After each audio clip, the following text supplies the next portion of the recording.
और भाई JEE mains का पेपर है, यहाँ पर क्या कर रहे हो? बहुत डर लग रहा है सर, कोई गाइड करने वाला नहीं है। ये जो स्टूडेंट्स हैं इनके कुछ इश्यूज हैं। फिजिक्स केमिस्ट्री मैथ है तो केमिस्ट्री आपका सबसे पहले हो जाता है। तो केमिस्ट्री अगर सबसे पहले रहता है तो सबसे पहला अटेम्प्ट केमिस्ट्री में लेना चाहिए। और जो टाइम बचता है केमिस्ट्री में करने के बाद वो टाइम आप यूटिलाइज करो मैथ्स में। लास्ट मोमेंट पर ना आपको कूल रहना होता है। हम कैच कर लेते हैं गलती से वो वाले क्वेश्चन जो हमारे पास होते हैं 10-12 लाइंस वाले और उसमें फंस जाते हैं। और भाई जेई मेंस का पेपर है, यहाँ पर क्या कर रहे हो? बहुत डर लग रहा है सर, कोई गाइड करने वाला नहीं है। गाइड करने वाला नहीं कोई? तैयारी एकदम अच्छी लेवल की। भैया आखिरी का टाइम है, बहुत ही ज़्यादा इंपॉर्टेंट रहता है ये। तो हमारे पास अभी यहाँ पर हमारे पास टीचर्स हैं, तो इनसे मैं गाइडेंस लेता हूँ। आइए ज़रा इनसे बात करते हैं।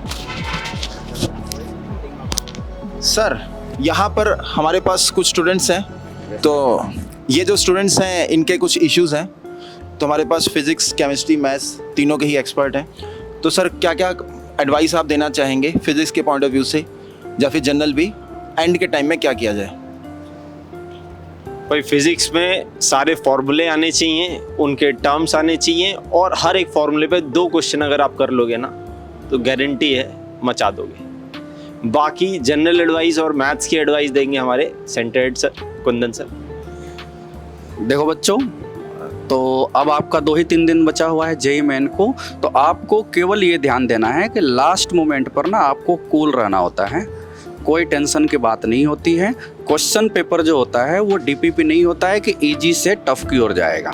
वो रैंडम डिस्ट्रीब्यूशन ऑफ क्वेश्चंस होते हैं, ठीक है। तो आपको हो सकता है कि फर्स्ट क्वेश्चन ना हो, टेंशन की कोई बात नहीं, सेकंड हो जाएगा। नहीं हो, टेंशन की कोई बात नहीं है, थर्ड से हो जाएगा, क्योंकि वो रैंडम डिस्ट्रीब्यूशन होता है पेपर का, ठीक है। तो आपको पूरा क्वेश्चन अच्छे से उसी माइंड से, रिलैक्स माइंड से अटेम्प्ट करना है, ठीक है। और छोटे छोटे टिप्स जो आपको एकदम मैंडेटरी होंगे केमिस्ट्री के रिगार्डिंग, वो हमारे सर देंगे। केमिस्ट्री के हैं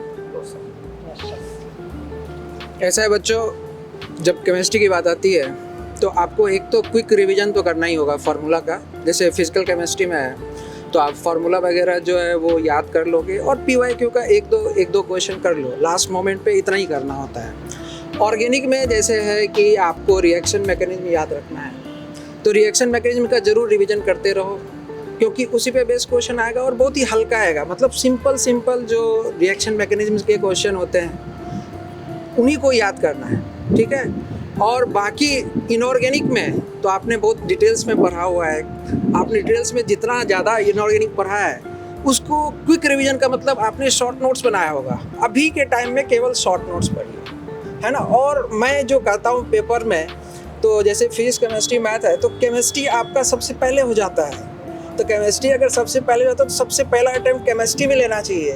और जो टाइम बचता है केमिस्ट्री में करने के बाद वो टाइम आप यूटिलाइज करो मैथ्स में, क्योंकि मैथ्स में आपको ज़्यादा टाइम लगना ही है। और जो फिजिक्स के लिए अलॉटेड टाइम है केवल वो करो फिजिक्स के लिए।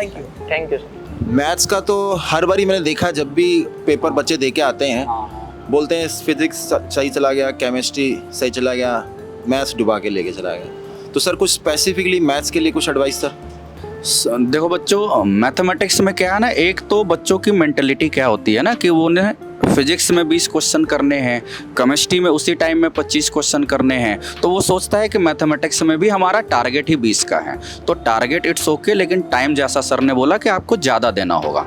मैथमेटिक्स में क्या है ना कि किसी क्वेश्चन को नहीं हो पाया हमसे, ये भी पता करने में 5 मिनट लग जाते हैं, है ना। बाकी सब्जेक्ट में ऐसा नहीं होता है। तो आपको मैथमेटिक्स में ज़्यादा टाइम देना है। और सबसे अच्छी बात क्या है ना, पूरा मैथमेटिक्स का पेपर लेंदी नहीं होता है। 25-30 क्वेश्चन जो आपके सामने आए हुए हैं, कम से कम 15 से 20 क्वेश्चन ऐसे होते हैं जो 3-4 लाइनर्स होते हैं। हम कैच कर लेते हैं गलती से वो वाले क्वेश्चन जो हमारे पास होते हैं 10-12 लाइन्स वाले, और उसमें फंस जाते हैं। तो आपको क्वेश्चन देख के ये डिसाइड करना है कि अटेम्प्ट करूं 2-3 मिनट में हो जाएगा या नहीं करूं। ये भी एक अपने आप में टैलेंट होगा। और चाहो तो जैसे ही कोई लेंदी कैलकुलेशन आने लगे, आपको लग जाए कि भाई ये हमसे और लेंदी हो रहा है, स्किप करो दूसरे क्वेश्चन पर। आपको हमेशा 10 क्वेश्चन इंफॉर्मेशन बेस्ड मिल जाएंगे और आप उसको अटेम्प्ट करो, then after easy solutions, then after tough questions. ठीक है, तो कोई दिक्कत की बात मैथमेटिक्स में नहीं होगी, आराम से 15 क्वेश्चन 20 क्वेश्चन तक पहुंच जाओगे। Selection of question is more important than solving questions. ठीक है, चलो ओके। एक आखिरी बात, लोगों से लड़ना नहीं है, क्वेश्चन से भी लड़ना नहीं है।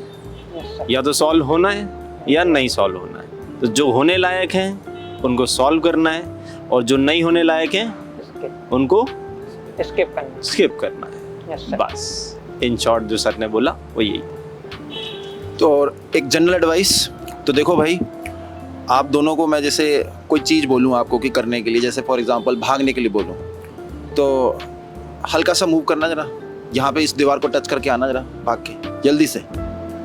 भागने को बोला था, वापस आओ।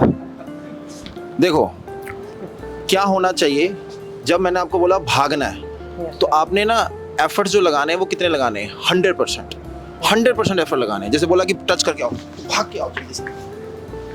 ठीक है, मतलब इसमें सबसे ज़्यादा मज़ा है। समझाना मैं ये चाह रहा हूँ कि आपने पेपर के बाद मुझे क्या कहना है कि sir it was my best attempt. जितना आपको आता था जेईई मेंस में उतना करके आना है, उससे मैं ज़्यादा की भी एक्सपेक्टेशन कर रहा ना, मैं उससे कम की एक्सपेक्टेशन रख रहा। आपका वो बेस्ट एफर्ट होना चाहिए। भागने को बोला तो ऐसे भागो, फर्स्ट आओ सेकंड आओ या लास्ट आओ, मैटर नहीं करता। रिजल्ट के बारे में बिल्कुल भी चिंता नहीं करनी। बच्चे क्या करते हैं, हमेशा सक्सेसफुल होना है, इसी के बारे में सोचते रहते हैं, और जब फिर वो रैंक खराब आ जाता है तो उसके लिए तो प्रिपेयर्ड ही नहीं थे। तो आपने किस चीज़ के लिए प्रिपेयर करना अपने आप को? Best attempt. आपका अटेम्प्ट क्या होना चाहिए? बेस्ट से बेस्ट। तो जब आप पेपर दे के आओगे जेईई मेंस का, उसके बाद हमें क्या कहोगे कि सर हमारी औकात इतनी थी, हम इससे बेटर कर ही नहीं सकते थे। पक्का? तो आपने जेईई मेंस का क्या करना है? बेस्ट से बेस्ट अटेम्प्ट देना। बिल्कुल ठीक है। तो स्टूडेंट्स, बेस्ट से बेस्ट अटेम्प्ट आपको दे के आना है। पेपर के बाद हम ये बिल्कुल भी नहीं सुनना चाहते कि आप ये कहें कि सर हमें ये क्वेश्चन आता था, पता नहीं पेपर में नहीं कर पाए। पेपर जैसा भी होगा आपका बेस्ट से बेस्ट अटेम्प्ट होना चाहिए। With this we are wishing you best of luck. Bye. Best of luck.